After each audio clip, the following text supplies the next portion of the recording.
This conference will now be recorded. अद्य शुक्रवासरः अथवा भृगुवासरः मार्गशीर्ष कृष्ण दशमी दिनांक 8 जानेवारी 2021 माधव निदान मधुकोष्टिका बाह्य हेतु अभ्यंतर हेतु शंखं चक्रं जलौकान्तरतमृतघटं चारुदोर्भिश्चतुर्भिः सूक्ष्मस्वच्छातिरुद्यां शुकपरिविलसन् मौलिनं भोजनेत्रं कालाम्भोदोज्ज्वलाङ्गं कटितटविलसच्चारुपीताम्बराढ्यं वन्दे धन्वन्तरिं तं निखिलगदवनप्रौढदावाग्निलीलम् प्रौढदावाग्निमीलम् ब्रह्मणो हि समारब्धा मात्रेयाद्येषु पूजिताम् अस्मदाचार्यपर्यन्तां वन्दे गुरुपरम्पराम् आयुर्वेदरतं वन्दे मातवाख्यं महान्तम् आयुर्वेदामृतं सर्वं शिष्येभ्यो यः प्रदत्तवान् द्रष्टाज्ञानी दृष्टकर्मा कृतकर्मा तथैव च अध्यापको विश्वश्रेष्ठो महान् संशोधकस्तथा गुणैरेतैः समुदितैः यत्कार्यं प्रतनोति सः समृद्ध्यर्थं हि कार्यस्य वयं नु प्रयतामहे सरस्वत्यै नमो यस्याः प्रसादात् पुण्यकर्मभिः बुद्धिदर्पणसङ्क्रान्तं जगदध्यक्षमीक्षते आत्रेयं प्रथमं वन्दे आयुर्वेदजगद्गुरुम् आयुर्वेदामृतं सर्वं गृहीत्वा हि सुरेश्वरात् अग्निवेशादिकेभ्यो यत् प्रयच्छत् सप्तमः प्रथमं तन्त्रकर्तारम् अग्निवेशं नमाम्यहम्।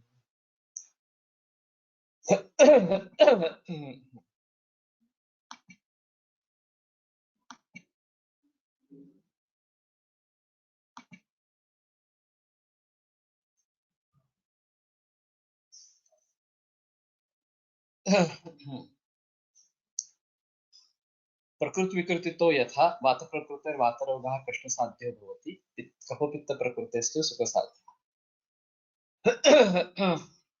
तर्हि वात प्रकृतेः अयं शब्दप्रयोगः तावत् अर्वाचीनानां दृश्यते। चरकः तावत् केवलं वातलः पित्तलः श्लेष्मलः इत्येवं वदति। वात प्रकृति अयं वदतो व्याघातः इति चरकाचार्याणां मतं। प्रकृतिः भवेत् अथवा वातलत्वं भवेत् वातप्रकृति अयं शब्दप्रयोगः एव असाधु इति चरकाचार्याणां स्पष्टतया मतं। किन्तु तदनन्तरं वातप्रकृतिः पित्तप्रकृतिः एतादृशाः शब्दप्रयोगाः रूढाः एवं चरककालेपि एताः रूढाः आसन् इति स्पष्टतया दृश्यते।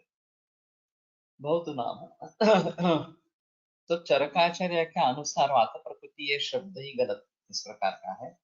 प्रकृति हो सकता है, नहीं तो वातल हो सकता है, और वातल पित्तल श्लेष्मल ये अप्रकृति का इस प्रकार के है। वो विकृति ही है ऐसा उनका कहना है, और उनको प्रकृति शब्द जोड़ना बराबर नहीं है।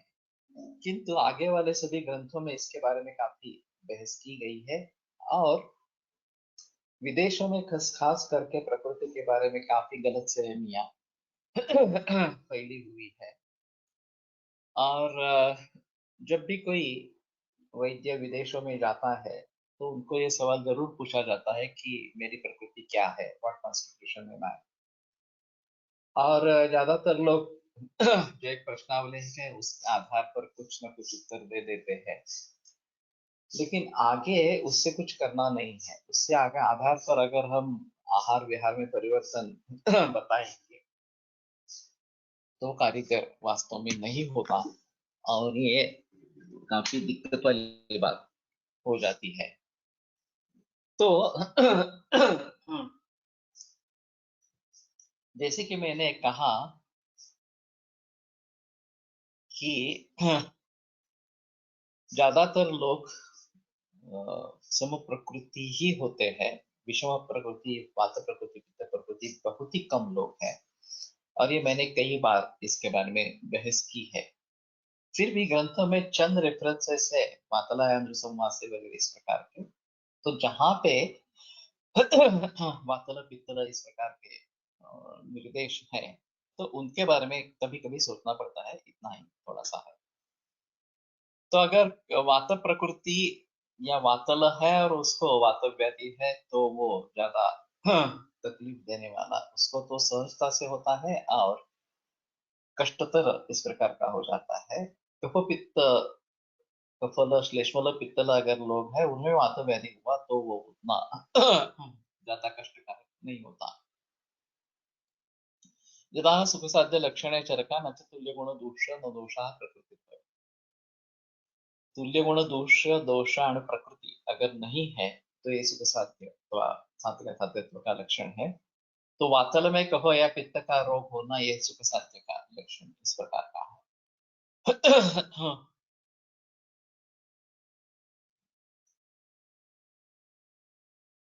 आशयापकर्षतो यथा यदा स्वमानस्थितमेव दोषं स्वाशयात् आकृष्य वायुः स्थानान्तरं गमयति तदा स्वमानस्तु भी सविकारं जनयति।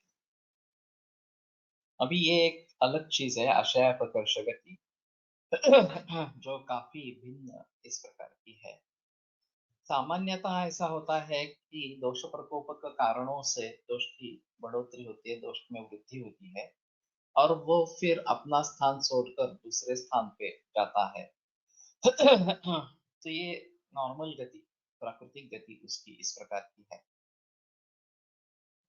लेकिन जब दोष स्वप्रमाण में स्थित है, दोष की वृद्धि नहीं हुई है, लेकिन तीसरी दूसरे दोष के वजह से वो एक स्थान से दूसरे स्थान में गया है इस प्रकार से और वहां कुछ लक्षण दिखा रहा है,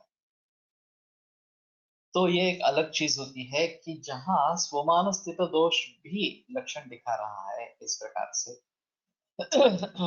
और समास्वं कर्म कुर्वते, अगर दोष स्वमान स्थित है तो अपना अपना कार्य करता रहता है, वो विषयात्मक लक्षण नहीं दिखाना चाहिए उसको। लेकिन ऐसी कंडीशन होती है और इसीलिए उस गति को अलग इसने निकाला है। मेरे ख्याल में एक बार चरक में ये जो सूत्र है 17वें अध्याय में, उसमें चक्रपाणि दत्त ने इसके बारे में कुछ बहस की है, वो देखना पड़ेगा, आशयापकर्ष गति इस नाम से। लेकिन मैंने जो आशयापकर्ष गति सुनी है, देखी है, वो सिर्फ यही पे देखी है, माधव निदान मधुकोष्ठिका में ही देखी है। सूत्र तो आते हैं उसमें कोई संदेह नहीं, लेकिन इसको ये नामाभिधान किसने दिया ये थोड़ा देखना पड़ेगा कि आशयापकर्ष गति ये नामाभिधान कहाँ से आया इस प्रकार से। हाँ 17वां अध्याय सूत्रस्थान। यदा स्वमान स्थितमेव दोषम, जो दोष अपने प्रमाण में स्थित है, योग्य प्रमाण में है, स्वाशयाद आकृष्य, उस आशय से निकाल कर उसको खींचकर वायु स्थानांतरं गमयति, वायु दूसरे स्थान में उसको जाने पर मजबूर करता है। गमयति ये प्रयोजक का रूप है, तो खुद नहीं गमन करता, उसको भगाता है वहां पे, उस स्थान से लेकर दूसरे स्थान में उसको लेकर जाता है इस प्रकार से। तदा स्वमानस्थोपि स विकारम जने, तो उस समय वो स्वमानस्थ होकर भी समास्वम कर्म कुर्वते, तो उसको विकार जन्म करने का कोई अधिकार नहीं है, लेकिन फिर भी वो विकार निर्माण करता है। अब केमत नाही, म्हणजे काही वेळेला दोन्हीच असतात लक्षण, काही वेळेला फक्त जो गेलेला आहे त्याचीच लक्षण असतात।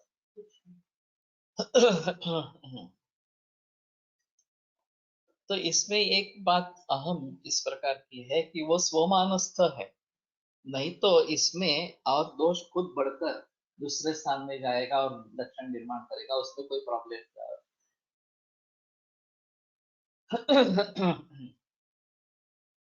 अंतर ही नहीं रहेगा।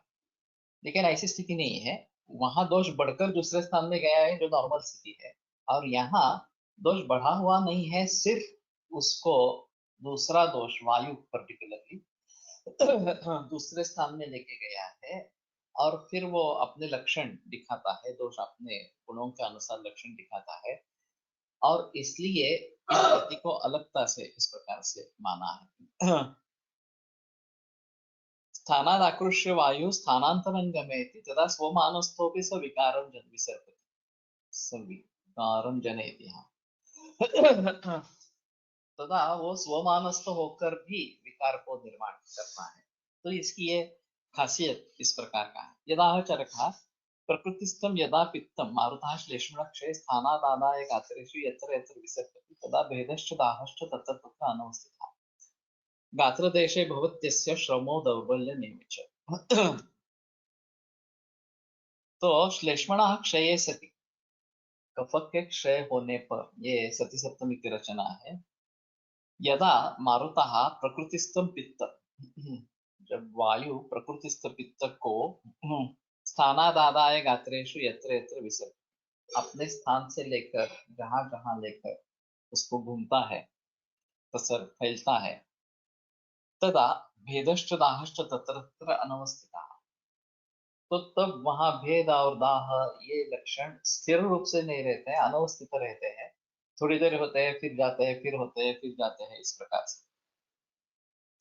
गात्र देशे भवत्यस्य श्रमो दौर्बल्यमेव च, और उस गात्र प्रदेश में, शरीर प्रदेश में श्रम और दौर्बल्य ये दोनों की अनुभूति इस प्रकार की होती है।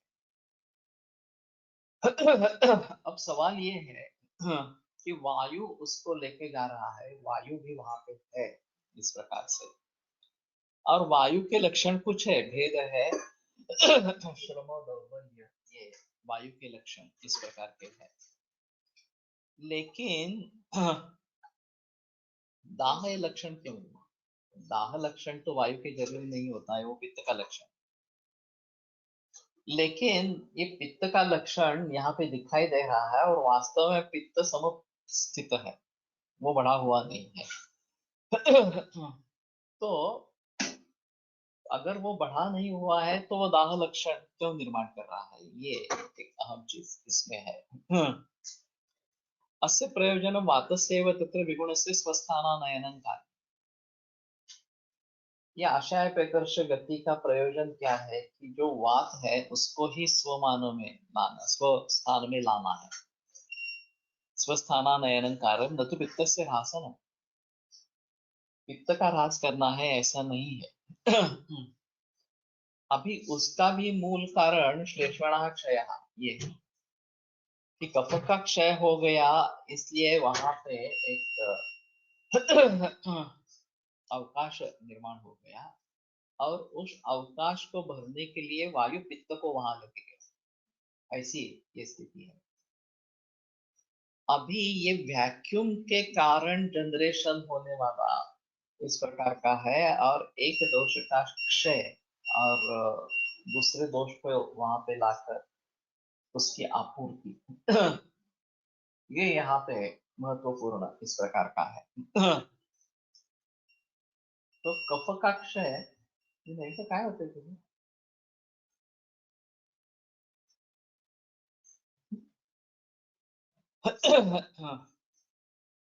ये मूल कारण है। तो वात का शमन करना है या वात को स्वस्थान में लाना है, तो वात को स्वस्थान में लाने के लिए वहां जो आशय रिक्तता हुई थी वो आशय रिक्तता बंद होनी चाहिए, ये सबसे अहम इसमें है। किंतु अगर हम दाह ये पित्त का लक्षण है और बाकी भेद वगैरह वात के लक्षण है, तो वात पित्त दोनों का प्रशमन करना है, ऐसा अगर हम सोचेंगे और पित्त भी कम करने की कोशिश करें, तो पित्त क्षय एक और अवस्था उसमें निर्माण हो जाएगी। न तो पित्तस्य ह्रासनम, ये तो एनां पित्तस्य स्थानाकृष्टिं न विदन्ति ते दाहोपलम्बेन पित्तवृद्धिं मन्यमानाः पित्तं ह्रासयन्तः पित्तक्षयलक्षणं रोगान्तरम् एव उत्पादयन्तः आतुरम् अतिपातयन्ति इति भट्टारविषयः। जो लोग इस प्रकार से पित्त की स्थानाकृष्टि को जानते नहीं है कि पित्त दूसरे स्थान से यहाँ पे लेके आया है वायु, ये अगर वो समझते नहीं है, ते दाहोपलम्बेन पित्त वृद्धि मन्यमानाः, तो दाह इस लक्षण के आधार पर पित्त वृद्धि को मानने वाले पित्तम ह्रासयन्तः, पित्त को पित्त का क्षय करते हुए पित्त क्षय लक्षण रोगांतरमेव उत्पादयन्ति। पित्त क्षय लक्षण ऐसा एक रोगांतर निर्माण करते हुए आतुरम अतिपातयन्ति। आतुर जो है, मरीज जो है, उसका और नुकसान कर देते। तो इसमें हुआ क्या है, दाह लक्षण पित्त का है, लेकिन ये वृद्ध पित्त का लक्षण नहीं है। तो आशयापकर्ष गति के कारण ये लक्षण निर्माण हुआ है। और आशयापकर्ष गति जो हुए है वो कफ क्षय से हुई है और उसका कर्ता वायु है। ये बात भली भांति समझ कर फिर उसको मूल रूप से चिकित्सा करनी है कि वात फिर से पित्त को स्वस्थान में लेके जाए और वहां का जो कफ क्षय है वो कम हो जाए, दूर हो जाए, तो पित्त फिर से वापस आएगा और फिर दाह भेद ये दोनों लक्षण चले जाएंगे। तो यहाँ बहुत जागरूक होकर चिकित्सा करनी पड़ेगी कि पित्त का क्षय नहीं करना है। जो हमारी चिकित्सा हो वात को वृद्ध करने वाली और वात को अपने स्थान पर लेके आने वाली और उसके साथ पित्त को भी अपने स्थान में लेके आने वाली, इस प्रकार की चिकित्सा करनी। अब ये कैसे करें, ये एक अलग चीज इस प्रकार की है। Practically, how do we understand that it is kapha kshaya? And when we treat a condition of pitta vriddhi, can the medicine cause pitta kshaya or it only maintains pitta or normal state? ये काफी दिक्कत वाले इस प्रकार के सवाल है और जवाब देना भी काफी मुश्किल है।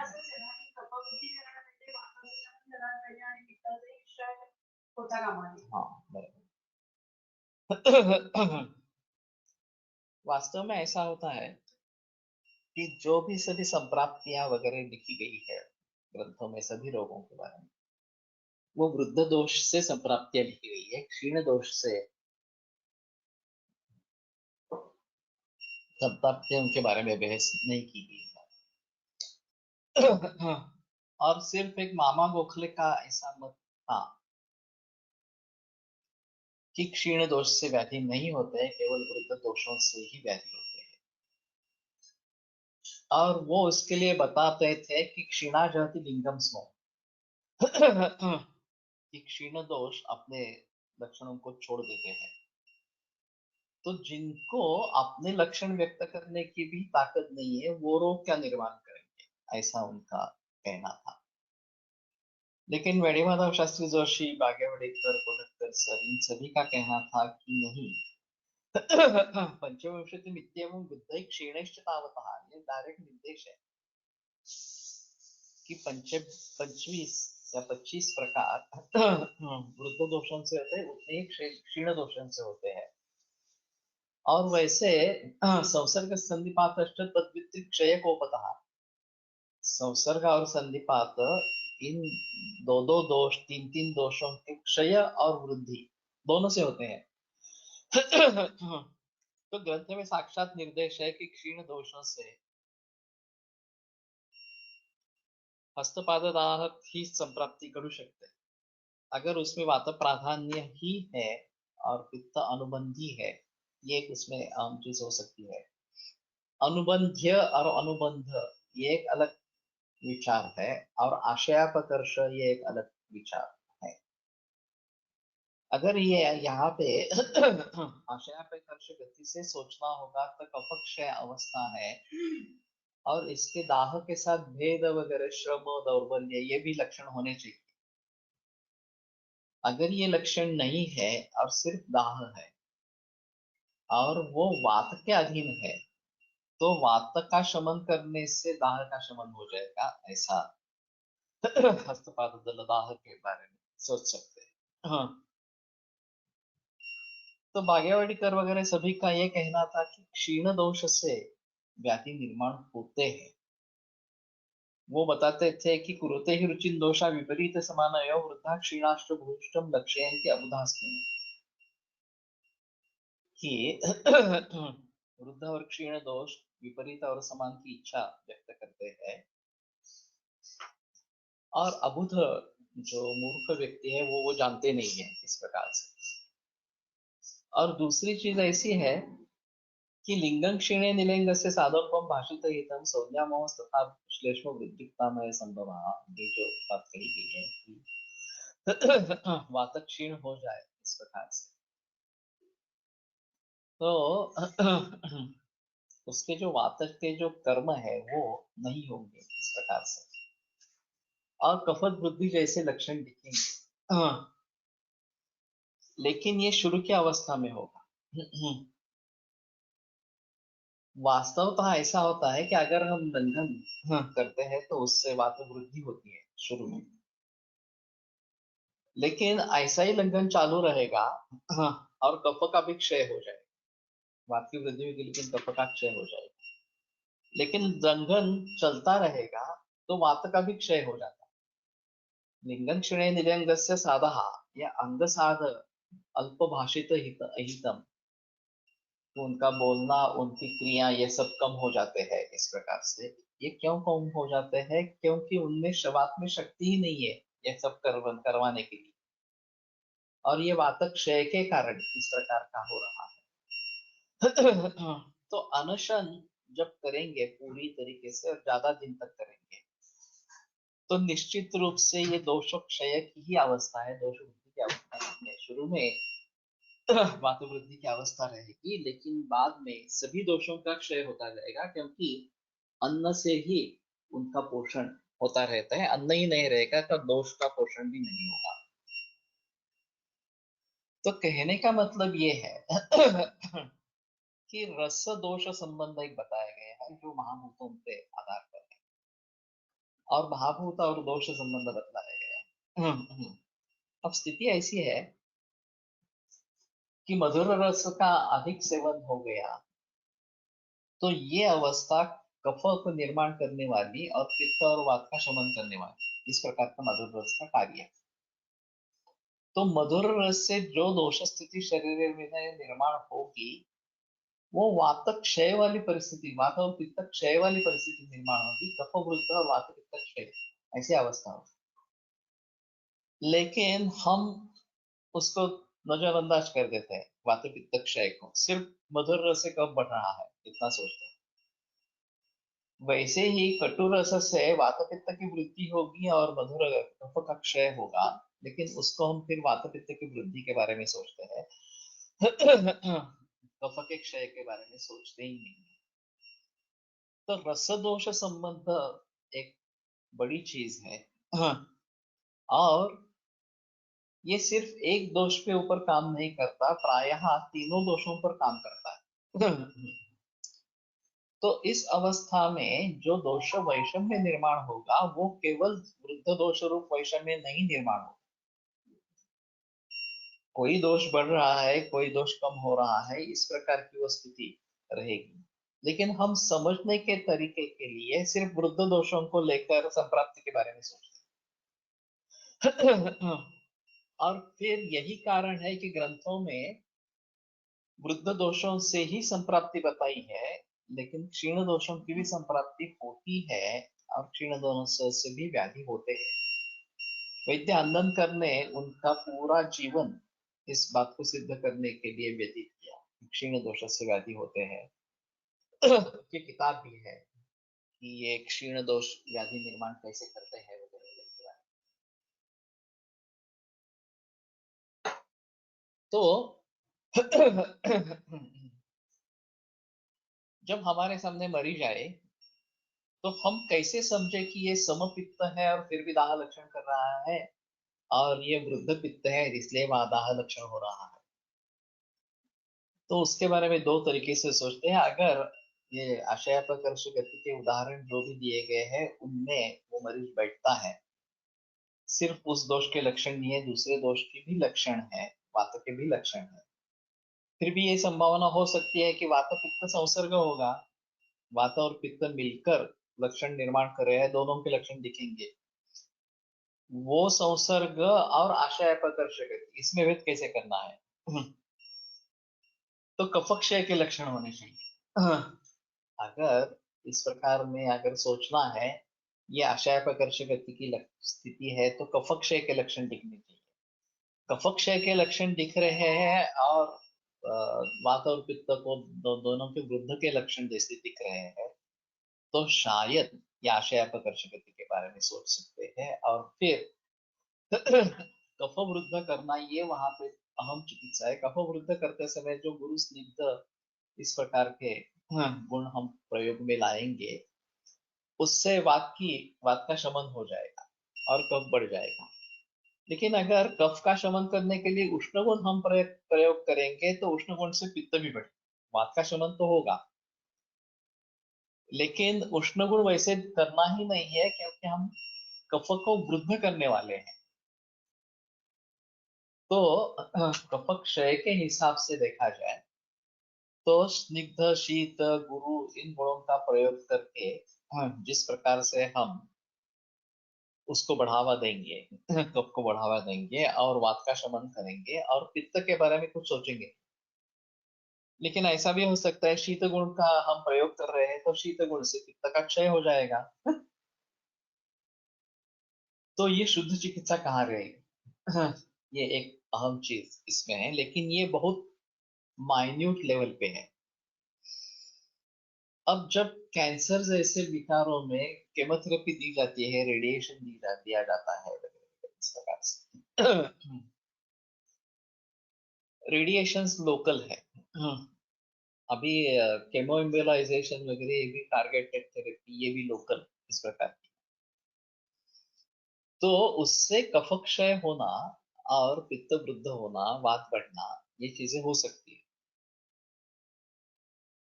अब यहाँ से लेकर कहीं दूसरी ओर ये लक्षण उत्पन्न हो रहे हो, तो उसको उसके बारे में आशय प्रकर्षित कह सकते हैं। नहीं तो हम कहेंगे कि ये साक्षात केमोथेरेपी से या रेडिएशन से पित्त बढ़ गया। अब जब सार्वदेहिक केमोथेरेपी का विचार होता है, तो ये लक्षण सार्वदेहिक इस प्रकार के रहेंगे। और फिर उसमें कफ की वृद्धि करना और वात पित्त का शमन करना, ये आवश्यक इस प्रकार का रहेगा। और ये उष्ण गुण से संबद्ध है, तो शीत उपचार ही करना। लेकिन शीत उपचार करते समय वात को बढ़ावा न मिले, इस प्रकार से काम करना। तो ये काफी टेढ़ा मामला है कि किस प्रकार से हम इसमें मार्ग निकाले, राह निकाले इस प्रकार से। लेकिन ये समझना तो जरूरी है कि इस प्रकार का आशय प्रकर्ष, इस प्रकार की आशय प्रकर्ष गति होती है, और उसको अलगता से समझना है। ये संसर्ग से अलग है। और पित्त वहां पे वृद्ध नहीं है, ये एक अहम चीज इस प्रकार की इसमें रहेगी।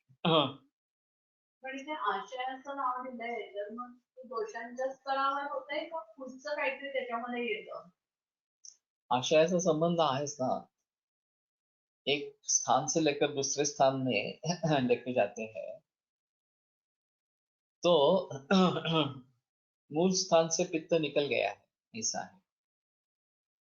वो अगर प्रकृतिस्थ है, वहीं पे रहता है, तो वो कुछ लक्षण नहीं करेगा। लेकिन वहां से दूसरी जगह गया है और वहां वृद्ध है, उस वहां के पित्त की अपेक्षा से, इसलिए वो लक्षण दिखा रहा है। ऐसा है, वो आगे आया है। अन्य तो अहो भ्राजकादि भेदेन सर्वदेह स्थिते पित्ते यदा स्वाशाकृष्टम पित्तम अवयवान्तरम अनिलेन प्रापितम तदा तद अवयवान्तरस्थम पित्तम आगंत पित्त संबंधेन अधिकमेव जातम ततश्च पित्तवृद्धि लक्षणा एव येन दृष्टि न दृष्ट्यंतरम अन्यथा दाह एव न स्यात् नहीं स्वमानस्तो विकदोषो विकारम जने जने। तब दूसरे कहते हैं, भट्टारक चंद्र का ये मत हुआ। दूसरे कहते हैं कि भ्राजकादि भेद ने सर्वदेह स्थित पित्ते, भ्राजक वगैरह भेद से सभी देह में जो स्थित पित्त है, यदा स्वाकृष्टम स्वाशयाकृष्टम पित्तम अवयवांतरम अनिलेन प्रापितम, जब अपने आशय से निकाला गया पित्त, आकृष्ट किया गया पित्त दूसरे अवयव में वायु ने ले लिया, वायु लेके गया, तदा तद अवयवांतरस्थम पित्तम, तो जब वो अवयवांतरस्थ पित्त है, दूसरे अवयव में स्थित इस प्रकार का जो पित्त है, आगंत पित्त संबंधेन अधिकमेव जातम्, वो ये आगंतु पित्त के एक कारण अधिक ही हो गया, ज्यादा ही हो गया। ततश्च पित्त वृद्धि लक्षण एवं यन दुष्टि न दुष्टंतरम, तो पित्त वृद्धि होने के कारण ही ये लक्षण दिख रहा है, ये दृष्टि अलग दृष्टि नहीं है। अन्यथा दाह एवं न स्यात्, नहीं तो दाह ही नहीं होता, नहीं स्वमानस्थो दोष विकारं जनयति, जो अपने प्रमाण में स्थित दोष है वो विकार निर्माण नहीं करता है इस प्रकार से। तो यद्यपि पित्त स्वमानस्थ है, तथापि एक आशय से दूसरे आशय में चला गया है, वायु से लेके जाया गया है, और फिर वहां वो अधिक ही है, मूल आशय में वो क्षीण अवस्था इस प्रकार की रहेगी। वहां पित्त क्षय के लक्षण दिखाई देते हैं क्या, कफ और पित्त दोनों के क्षय के लक्षण दिखाई देते हैं क्या, ये देखना जरूरी होगा इस प्रकार से। सन्निपात ज्वर में भी एक कंडीशन बताई है। अनिष्ट सन्निपात तो यत्र पित्तम पृथक स्थितम त्वचिकोष्ठे प्रवादाहं विदधाति पुरोन्वा तद्वद वात कफो शीतम दाहादिर दुस्तरस्तयो वगैरह। तो अनिष्ट सन्निपातो तो अन्य एक प्रकार है संधिपात से निर्माण होने वाला, यत्र पित्तम पृथक स्थितम, जहां पित्त पृथक स्थित हो जाता है। लेकिन ये संधिपात अवस्था है, तो तीनों दोष बढ़ गए हैं इस प्रकार के हैं, लेकिन पित्त अलग हो गया है। त्वचिकोष्ठे थवादाहम, तो एक त्वचा में रहता है, नहीं तो कोष्ठ में रहता है, और दाह निर्माण करता है त्वचा में, कोष्ठ में, जहां वो रहेगा वहां दाह निर्माण करेगा। और कब करेगा दाह, पुरोनुआ, शुरू में करेगा या अंत में करेगा इस प्रकार से। तो दाहादि अगर शुरू में करेगा तो दाहादि, और अंत में करेगा तो दाहांत, इस प्रकार का दाहादि दुस्तर, दाहादि उसमें दुस्तर इस प्रकार का। तो ये एक और अलग कंडीशन होगी कि इस प्रकार से पित्त अलग हो जाता है संधिपात में, और वो त्वचा या कोष्ठ में स्थित होकर दाह निर्माण करता है, शुरू में करता है या अंत में करता है वगैरह वगैरह, उसका साध्य सत्यत्व अलग। तद्वत वात कफौ शीतम, उसी प्रकार वात कफ भी त्वचा या कोष्ठ में रह के आदि शुरू में या अंत में शैत्य निर्माण करते हैं इस प्रकार से। शीत पूर्वक ज्वर ये काफी कॉमन प्रचलन में है, त्वचा में स्थित वात कफ है, और फिर शुरू में शैत्य निर्माण होता है, फिर बाद में बुखार हो जाता है, और फिर पूरा शरीर तप्त हो जाता है, तो शैत्य नहीं रहता। तो ये अलग हुए वात और कफ इस प्रकार का शैत्य में निर्माण करते हैं, ये ज्यादातर दिखाई देता है। लेकिन शुरू में दाह होकर निर्माण होना और बाद में त्वक में इस प्रकार से त्वक शैत्य निर्माण हो जाना, शरीर ठंडा पड़ जाना, ऐसी भी पॉसिबिलिटी हो सकती है। तो ये सभी जो गतियां हैं की प्रतिष्ठाय असताना मुखपाक असेल तर ह्याचा कसा विचार करावा। संसर्ग हो सकता है दोनों, कफ और पित्त, और उसके साथ में रक्त भी, ये दूषित इस प्रकार के है, और कारणों पर ये निर्भर है। केवल मधुर रस का सेवन होगा तो केवल प्रतिष्ठा है, लेकिन अम्ल और लवण इनका सेवन ज्यादा होगा तो कफ के साथ पित्त की भी वृद्धि होगी, तो शायद ये लक्षण हो सकते। तो रस, ये जो चीज है ये महत्वपूर्ण है इन सभी में, कि रस केवल एक दोष को बढ़ावा देने वाला होता नहीं है, वो दूसरे दोषों का शमन करने वाला, उनका क्षय करने वाला भी होता है। ये जो विमान स्थान पहले अध्याय में तत्र मधुराम्ललवणाः कफं शमयन् वातं शमयन्ति, कटुतिक्त कषायस्तु एनद् वर्धयन्ति, इस प्रकार का सूत्र आता है। तो कटुतिक्त कषाय रस से वायु बढ़ता है। क्रम मैंने उल्टा बताया कि कटुतिक्त कषाय से वायु बढ़ता है। मधुर अमल लवणा तो एनच्चमय, मधुर अमल लवण इस प्रकार के वात का शमन करते। तो ये एक अहम चीज है कि जो दोष वात दोष रसों के जरिए बढ़ा हुआ है उसका शमन रसों के जरिए ही होगा। जो शैत्य से वात बढ़ गया है उसका शमन उष्णता से होगा। जो रूक्ष गुण से वात बढ़ गया है उसका शमन स्निग्धता से इस प्रकार का होगा। तो विपरीते विपरीते गुणे मारुत संप्रशाम्यति, गुणनिर्देशे काय बरं चरक पहले अध्याय में, सूत्रस्थान पहले अध्याय में विपरीत गुणैर्द्रव्ये मारुत संप्रशाम्यति। तो विपरीत गुण द्रव्य ये होने चाहिए तभी दोषों का शमन बलिभांति होगा इस प्रकार से। तो कारणों के आधार पर किस प्रकार का दोष प्रकोप हुआ है ये समझना काफी अहम इस प्रकार का। प्रतिशायत नासा कफाला नासागती प्राप्त झाल्याने काही वेळा मुखातील प्राकृत कफही नासावाटे बाहेर गेल्याने मुखपाक दिसतो, तसेच काही रुग्णात कंठदाह पण दिसतो। इसके बारे में भी सोच सकते हैं, ऐसा है। जब हम कफ निकालने की कोशिश करते हैं उसमें अगर प्राकृतिक कफ निकल जाता है तो वायु वहां पे पित्त को लेके आएगा, ऐसी स्थिति रहेगी। या प्रतिशाय के लिए हमने त्रिकटु वगैरह का प्रयोजन किया, वहां प्रयोग किया, तो त्रिकटु से कफ कम हो जाएगा लेकिन पित्त बढ़ेगा, इस प्रकार की होगी और उसके कारण भी जलन दाह इस प्रकार का होगा। तो कफपित्त है तो वासा शरण्य है, अडुळसा ये ज्यादा अच्छी दवा। कफवात है तो कंटकारी शरण्य है। तीनों है तो यष्टि मधु ज्यादा अच्छा, ज्यादा अच्छी इस प्रकार की है। तो दोषों के अनुसार इन द्रव्यों का प्रयोग करना है, एक अहम चीज होती है।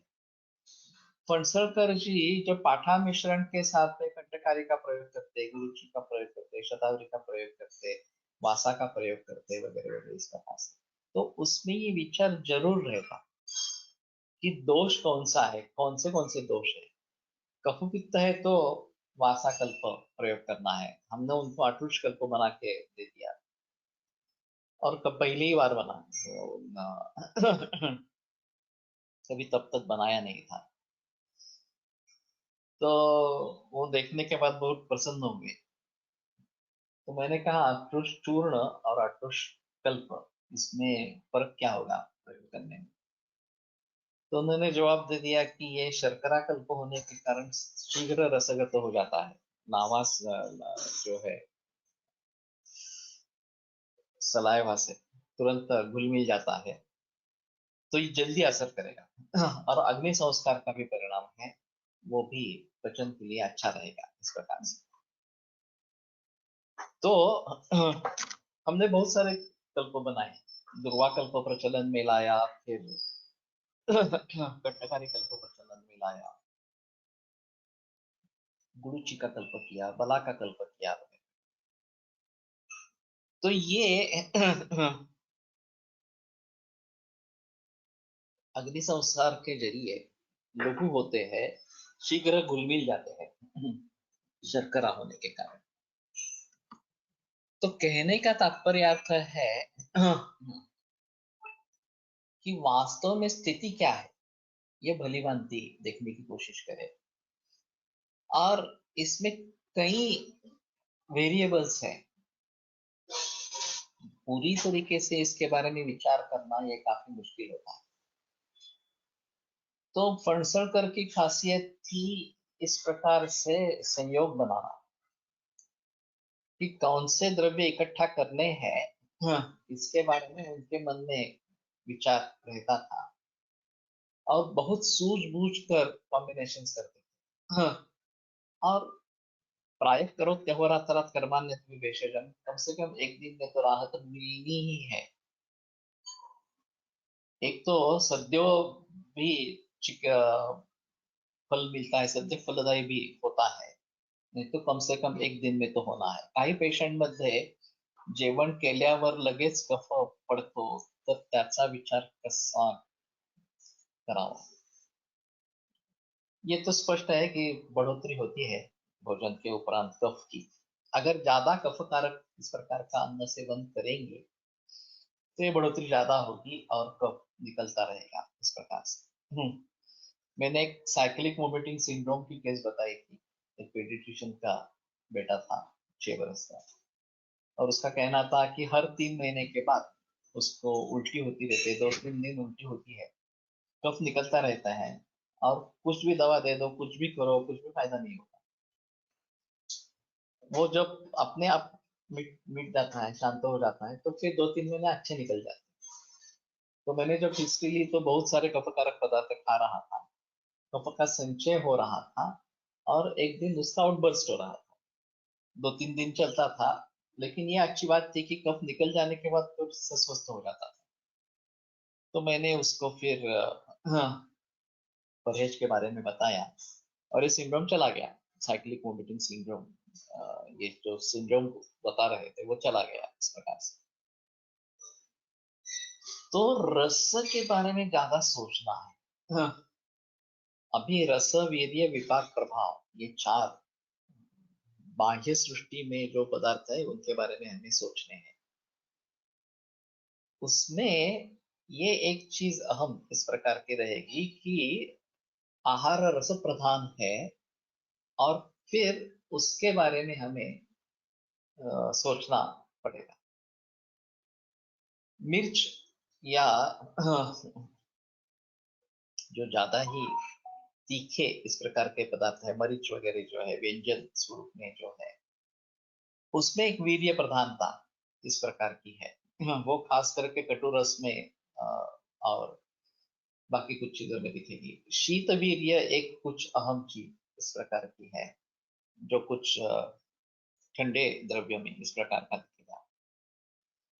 लेकिन ज्यादातर प्रभाव जो है वो रस प्रभाव है आहार में जो है वो.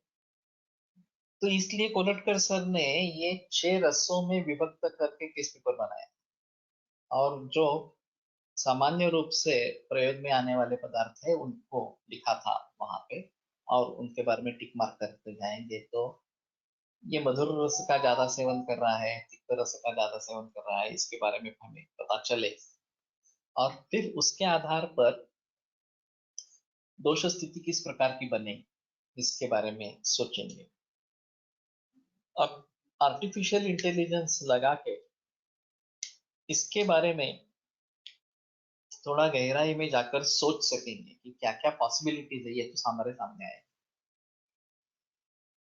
लेकिन उसमें से किस पर जिक्र करना है, किस पर, किसको लेकर आगे चलना है, ये तो हमें ही सोचना पड़ेगा.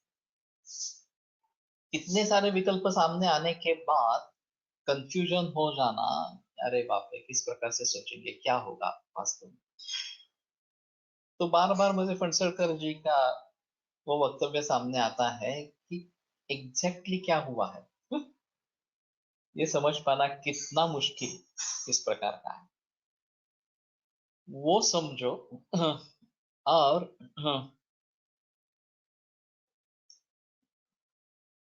काही पेशंट मध्ये फक्त सकाळी घशात कफ येतो, तो नॅचरल असतो का. वास्तव में ऐसा है, अंजनोत्क्लेशितम नस्य ही कवलैर्नामनैरितम धूमेन कवलोत्कृष्टम कर्मात् वातकपोषे. ये दिनचर्या में रेगुलर रूप से बताया गया है. पहले अंजन करना है, उसके बाद नस्य करना है, फिर कवल करना है, और उसके बाद में धूमपान करना है. तो कफ का इस प्रकार का व्यक्त होते रहना स्वाभाविक इस प्रकार का है, और वो अगर हम निकाल देंगे इस प्रकार से तो ज्यादा बेहतर होगा कि कफ के जरिए जो विकार होने वाले हैं वो नहीं होने. दंत धावन से शुरुआत होती है. दंत धावन, कटुतिक्त कषाय इस प्रकार के रसों का करना है, तो वो भी कफ को कम करता है. फिर भी जो कफ है वो जुभा निर्लेखन वगैरह के जरिए उसको फेंक देना, फिर अंजन करना है, फिर नस्य करना है, फिर कवल करना है या गंडूश करना है और फिर धूमपान करना है, इतना सब करोगे तो कफ का भय नहीं रहेगा। ये जो इस प्रकार के कंठ में इस प्रकार का कफ निर्माण होते रहना वगैरह जो है वो नहीं रहेगा। और ऑफकोर्स कारणों को भी टालना बहुत जरूरी है, कारण नहीं टालेंगे तो ये सिलसिला ऐसा ही चलता रहेगा। तो वास्तव में क्या हुआ है, एक ही दोष बढ़ा है, एक समस्थिति में है, एक क्षीण है, जो ये आशय प्रकर्ष गति के बारे में बताया गया, या दो दोष बढ़े हैं, हाँ, दोनों के लक्षण दिख रहे हैं इस प्रकार से, और वो दो दोष बढ़ाने के लिए कारण भी स्पष्ट इस प्रकार के हैं। तो चिकित्सा किस प्रकार से करनी है इसके बारे में बहस होगी। हाँ, तो ये जो मत है भट्टारक चंद्र के ऊपर, उसके ऊपर भट्टारक चंद्र का अभिप्राय है, यद्यपि एवं तथा चिकित्सा वेदार्थम वृद्धि क्षय व्यतिरिक्त स्थानांतर गति रूपो दृष्टि विशेष अवश्यमेव अष्टव्या, अन्यथा वृद्धम पित्तमिति चिकित्सा वेदार्थम वृद्धि क्षय व्यतिरिक्त स्थानांतर गति रूपो दृष्टि विशेष, सॉरी, अन्यथा वृद्धम पित्तमिति मत्वा विरेचनं पित्तरासनं वा कार्यं न च तत्र योग्यं किन्तु स्वस्थानानयनम्। तो ये यद्यपि है कि ये स्वमानस्थ है और फिर विकार निर्माण नहीं करता, लेकिन वो दूसरी जगह जाता है तो वहां पे वो अधिक हो जाता है और फिर इसके लिए दाह निर्माण होता है, नहीं तो दाह निर्माण ही नहीं होता, ये कहना सही है।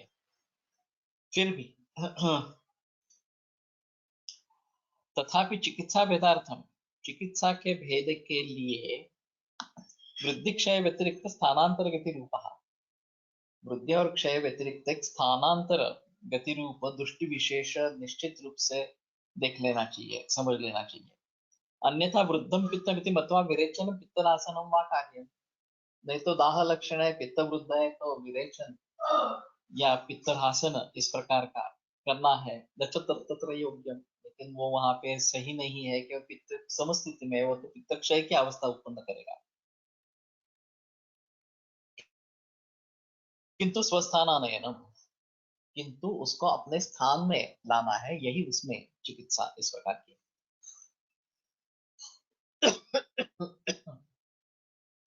तो दोष गति के बारे में जब हम सोच रहे हैं तो ये हमारे लिए एक अहम मुद्दा है, आशयापग्रश। एक तो हमें भली भांति संसर्ग और संधिपात के बारे में सोचना है, और संसर्ग में एक द्रस्य के कारण भी संसर्ग हो सकता है, संधिपात में वो स्थिति नहीं है। संधिपात में कारणों का संकर होना जरूरी है, कारणों का मिलाप होना जरूरी है। जैसे पाव भाजी पानी पूरी खाए और उसके बाद में आइसक्रीम खाए, ये कॉमन प्रचलन में। तो इससे वात पित्त बढ़ेंगे और उससे कब बढ़ेगा, लेकिन ये तीनों साथ में होने के कारण संधिपातात्मक दृष्टि हो सकती है। तो इसके बारे में थोड़ा सोचना पड़ेगा कि संधिपात जो है वो कारणों के मेलकों से होता है, संसर्ग भी उस प्रकार कारणों के मेलकों से होता हो सकता है। तो प्रॉपर एनालिसिस कारणों का होना बहुत जरूरी इस प्रकार का है, और फिर उसका अग्नि कैसा है, उसका शारीरिक मानसिक बल कैसा है वगैरह वगैरह, इन सभी के बारे में थोड़ा सोचना पड़ेगा इस प्रकार से। मुझे आश्चर्य लगेगा, कल सकाल की जो पुरवणी है, सप्लिमेंट आरोग्य पुरवणी, संकल्प प्याती 21व्या शतकातील अभिनव उपचार पद्धती डॉक्टर कदम, मैं कभी ज्यादा देखता नहीं, लेकिन ये देख लिया मैंने फिर अभी पढ़ भी लिया थोड़ा थोड़ा। तो ये एक अच्छी शुरुआत हो सकती है, मालूम नहीं डॉक्टर कदम कैसे है, उनकी विचार कैसे है, लेकिन सभी शास्त्रों को इकट्ठा लेके एकात्मिक पद्धति ऐसा कहना है उसको। और शायद ये पुणे में ही शुरुआत उसकी हो रही है, वहां कहाँ पे है इसके बारे में कोई बताया नहीं गया है, लेकिन फोन नंबर्स है, उसके आधार पर देखेंगे। तो एलोपैथी में ये विचार कभी नहीं था, कारणों के बारे में जिक्र ही नहीं है, खास करके जो दैनंदिन व्यवहार में उपयोग में लाए जाने वाले कारण।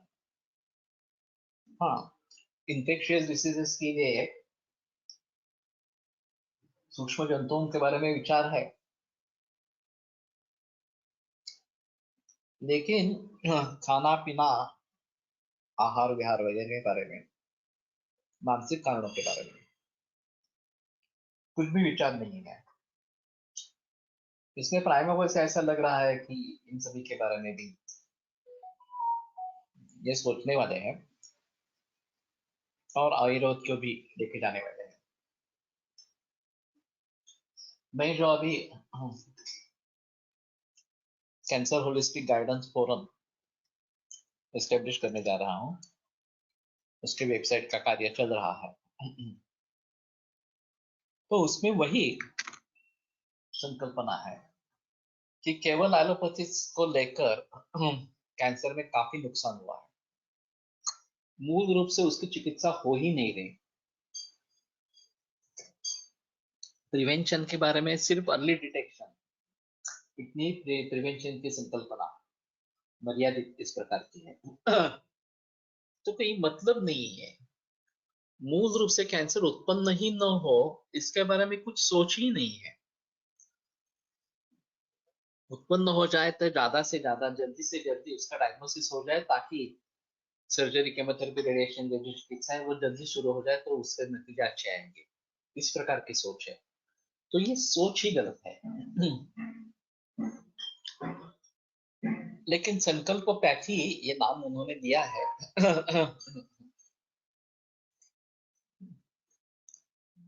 थोड़ा देखेंगे, वेबसाइट वगैरह भी देखेंगे उसकी क्या है इस प्रकार से। और एक अच्छा परिवर्तन आ रहा है जब अमेरिकन मेडिकल एसोसिएशन को आयुष डिपार्टमेंट में संधिवात के बारे में, आर्थराइटिस के बारे में प्रेजेंटेशन दिया, तो उनसे पूछा गया कि ये रहने दो, कैंसर के लिए तुम क्या करते हो बताओ। तो इनकी कुछ तैयारी ही नहीं थी, कैंसर के बारे में सोचा भी नहीं था। तो हम फिर से आपसे मुलाकात करेंगे करके वापस निकल आए। और फिर यहाँ पे एक सन एंड सैंड में संगोष्ठी हुई। जो वैद्य कैंसर को ट्रीट कर रहे हैं उन सभी को बुलाया था, मुझे भी बुलावा आया था। तो ये चेंजेस आ रहे हैं अभी जेरियाट्रिक्स में। काफी स्कोप रहेगा इस प्रकार के संकल्प बैठक को, या फिर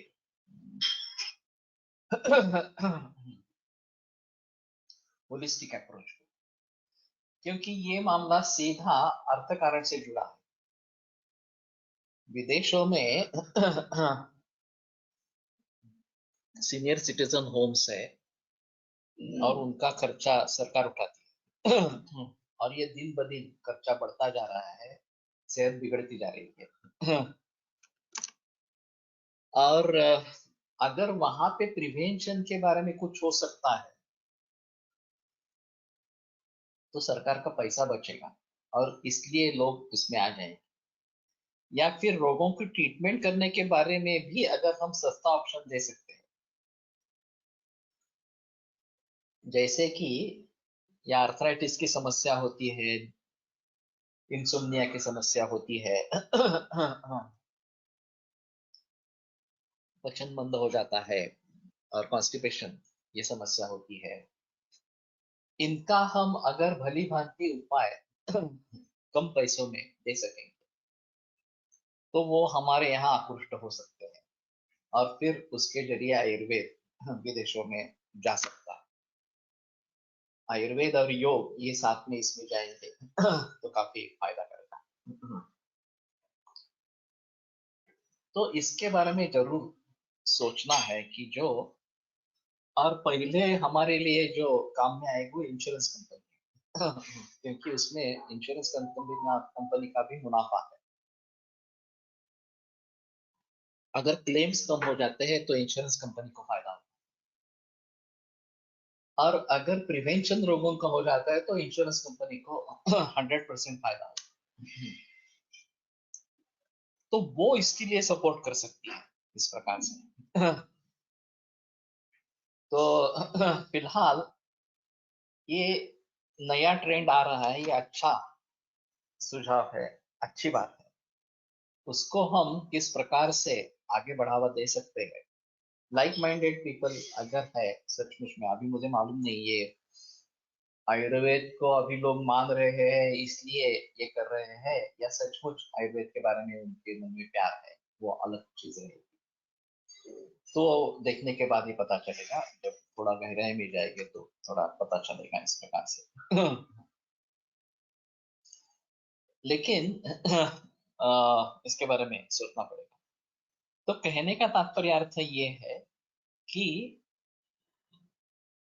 दोष गति एक हमारे लिए अहम चीज है।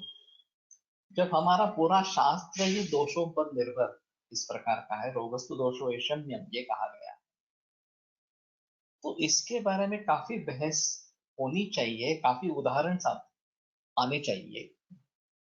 दुर्दैव से कॉलेज में पढ़ाने वाले जो अध्यापक है वो प्रैक्टिशनर्स है ही नहीं, तो इतने गहराई में जाकर सोचकर करेंगे भी क्या, ये भी एक, और सोच भी नहीं सकेंगे, ये भी अहम चीज है। तो हमें किसी न किसी तरीके से अपकमिंग छात्रों तक पहुंचना है, जो अभी बीएमएस कर रहे हैं आगे चलकर एमडी करेंगे, फिर अध्यापक बनेंगे और प्रैक्टिस करेंगे। जब तक अध्यापक प्रैक्टिशनर नहीं होगा, आयुर्वेद प्रैक्टिशनर नहीं होगा, तब तक परिस्थिति में सुधार आना काफी मुश्किल इस प्रकार का। तो कैंसर, डायबिटीज या और किसी रोगों के बारे में, या आशय गति कहीं दिखती है क्या, वो आशय गति ही है क्या, वो संसर्ग है या संधिपात है, ऐसी स्थिति नहीं है क्या, किसके आधार पर ये डिसाइड करे, चिकित्सा में किस प्रकार से बदलाव लाइए, ये काफी अहम चीजें इस प्रकार की रहेगी। और मैंने जो माधव निदान पढ़ने का फैसला किया मधुकोटिका के साथ, इसमें ये अहम कारण था कि मूल रूप से हम विचारों तक पहुंचे।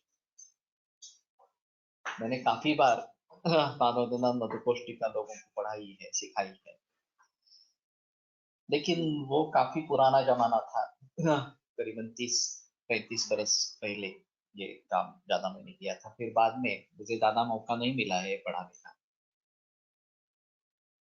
लेकिन वहां की सोच, उस समय की सोच और आज की सोच, इसमें महद अंतर है।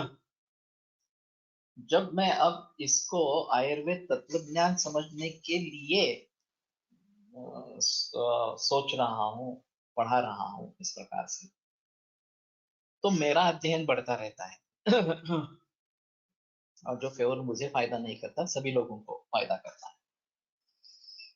तो मैं मानता हूं कि इसके बारे में काफी बहस होती रहनी चाहिए, और उदाहरणों के आधार पर बहस होती रहनी चाहिए, तो हम ज्यादा से ज्यादा उसको समझ पाएंगे।